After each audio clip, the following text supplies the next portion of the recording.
Қайырлы күн, құрметті менің тыңдармандарым. Зинақор шалдың ақыры. Әңгімені тыңдамас бұрын арнаға жазылуды ұмытпаңыздар. Иә, ол кісі біздің көшенің басында тұратын. Сақалы дөңгелене біткен, қияқ мұртты, қыр мұрынды. Қысқасы, түрі киноға сұранып ақ тұр. Өзінің мачо екенін қу бәле білетін. Әдемі қыз келіншек көрсе, сумаң етіп сол маңнан табылатын. Не керек, сол шал бір күні өлді. Қайтыс болды, қайтты деп, қайырлы өлімге ұқсатқым келмейді. Өлді, иә өлді. Қабірге қоятын да сәт келді. Екі баласы шұңқырға түсті.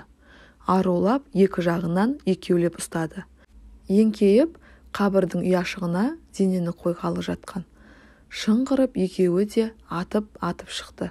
Әкесінің мәйіті құлады да қалды. Жұрттың бәрі не болды деп шулап кетті.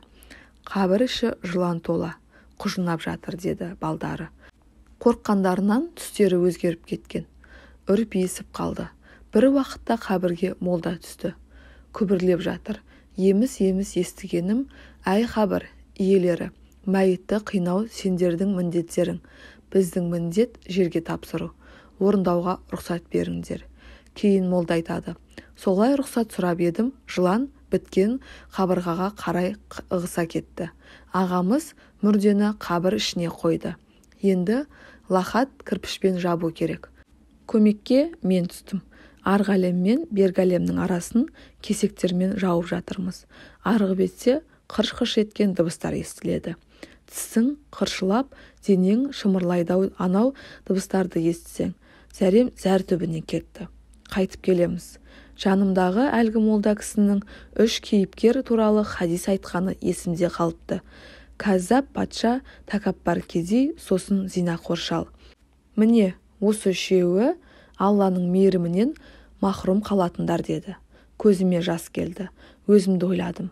Өзімнің достарымды ойладым. Көбіміз үйленгенше қызға барып қалайық деп жүреміз. Үйленеді, көзді ала бере левый жүретіндерді қоймайды. 40-қа келгенде қоям дегені де сылтау болып қалады. Ақыры хадистегідей зинақор шал болады. Ал оған енді хадистің үкімі жүреді.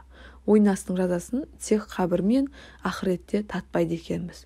Осы өмірде де трихоманияз, мерез деген ақшаға емдеуге болар пәлекеттерді қойшы, ақшаға сатып ала алмайтындай дүниеңді бұзасың.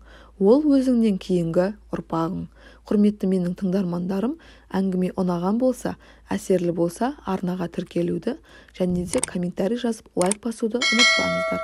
Назарларыңызға рахмет.